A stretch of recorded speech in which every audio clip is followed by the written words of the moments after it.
Argentina বনাম মিশরের খেলা তো শেষ, কিন্তু বিতর্ক শুরু করে দিয়েছে আর্জেন্টাইন বিরোধী কিছু দর্শক এবং মিডিয়াগুলো।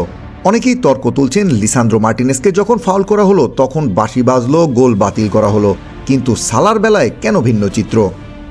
যদিও এই দুই ঘটনার মধ্যে আকাশ পাতাল তফাৎ রয়েছে। আর কি সেই তফাৎ, আর কেনই বা রেফারি সালার বলটিকে পেনাল্টি না দিয়ে খেলা চালিয়ে যেতে বললেন, সে বিষয়ে আপনাদের আজকে চুলচেরা ভিডিও বিশ্লেষণ করে বোঝানোর চেষ্টা করবে টিম ফুটবল। তাহলে চলুন শুরু করা যাক। Cool body spray.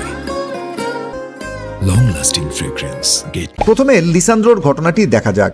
লিসান্দ্রো যখন বল রিসিভ করলেন তখন লিসার সামনে দুই মিশরের ডিফেন্ডার ছিল এবং লিসা যেটা করলেন সে বলটা দুজনের মধ্য থেকে বের করে নিয়ে যাচ্ছিলেন। ঠিক এমন সময় তার সাথে থাকা মিশরের প্লেয়ারকে যদি লক্ষ্য করেন তাহলে দেখতে পাবেন সে প্রথমে লিসান্দ্রোর পায়ে চাপ দিয়ে ধরেছে এবং সাথে তার জার্সি পিছন দিয়ে টেনে ধরেছে, যার ফলে লিসান্দ্রো পড়ে যায় এবং সেই বল নিয়ে কাউন্টারে ওঠে মিশর এবং ওই বলই গোল হয়।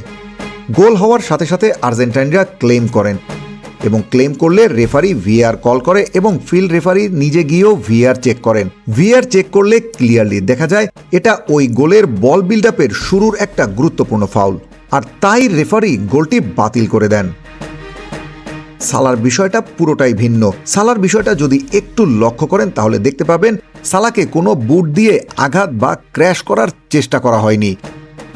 ভিডিওটি যদি ভালো করে দেখেন তাহলে দেখতে পাবেন সালা থেকে বলটি নেবার জন্য এগিয়ে যান Argentine Spiderman Julian Alvarez. Alvarez কিন্তু সালাকে হার্ড ট্যাকেলও করেননি। সে সালার সাথে বল ট্যাকেল করতে গিয়ে প্রথম ধাক্কায় বলে পা স্পর্শ করেন এবং বল একটু বামে সরে গেলে আবার বল দখল করতে গেলে তখন আবার আলভারেজ এবং সালার পায়ে হালকা সংঘর্ষ হয় এবং একটু বডি ব্যালেন্স হারালে ওই মুহূর্তে সালা একটু চালাকি করে ডিবক্সে পড়ে যায় যাতে পেনাল্টি সহায়তা পায়।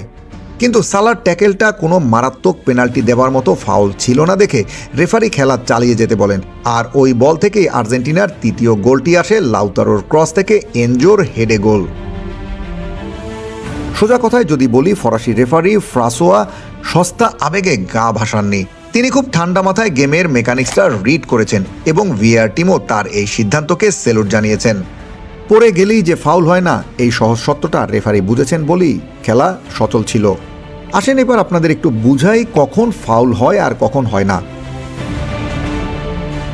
যখন বল আপনার নিয়ন্ত্রণে থাকবে আর বিপক্ষ দলের প্লেয়ার এসে আপনাকে লাথি মারবে বা হার্ড ট্যাকেল করবে তখন এটি ফাউল হিসেবে গণ্য হবে।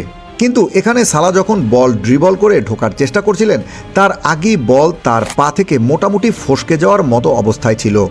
বলের ওপর সালার তখন পুরোপুরি নিয়ন্ত্রণ কিন্তু ছিল না। আলভারেজ তখন স্রেফ নিজের লাইন থেকে বলটা উদ্ধার করতে চেয়েছিলেন, তিনি আলাদা করে সালাকে ল্যাং মারতে যাননি। আসুন এবার আপনাকে আরেকটা মজার টুইস্ট দেখাই। সবচেয়ে বড় টুইস্টটা কি জানেন? যারা লাইভ খেলা দেখছিলেন তাদের অনেকের চোখেই এড়িয়ে গেছে, কিন্তু রিপ্লেতে স্লো মোশনে তাকালে একটা অকাট্য সত্য বেরিয়ে আসে। আলভারেজের পায়ে পা লাগার ঠিক আগ মুহূর্তে সালা নিজের পা জোরালোভাবে মাটির সাথে আটকে যায়, এমনকি বুটের ঘষায় মাঠের কিছু ঘাস মাটিও উপরে উঠে আসে। এভাবে যে কোনো মানুষের শরীরের ব্যালেন্স নষ্ট হতে বাধ্য। সালা তখন বুঝতে পারেন তিনি পড়ে যাচ্ছেন এবং তাৎক্ষণিকভাবে সালা একটু অভিনয় করে ওভারডাইভ করে পড়ে যান। আর এই পড়ার কারণ ছিল সালা রেফারির অ্যাটেনশন গ্র্যাব করতে চেয়েছিলেন পেনাল্টির আবেদনের জন্য। কিন্তু ফরাসি রেফারি ঠিকই সালার এই নিখুঁত টাইমিং এবং চালাকি ধরে ফেলেছিলেন। সালার নিজের দোষে মাটিতে পা আটকে যায়, আর ওই টাইমে আলভারেজের পা ছুঁয়ে পড়ে গিয়ে পেনাল্টি চাওয়া আর যাই হোক ধোপে টেকার নয়। Team football news desk.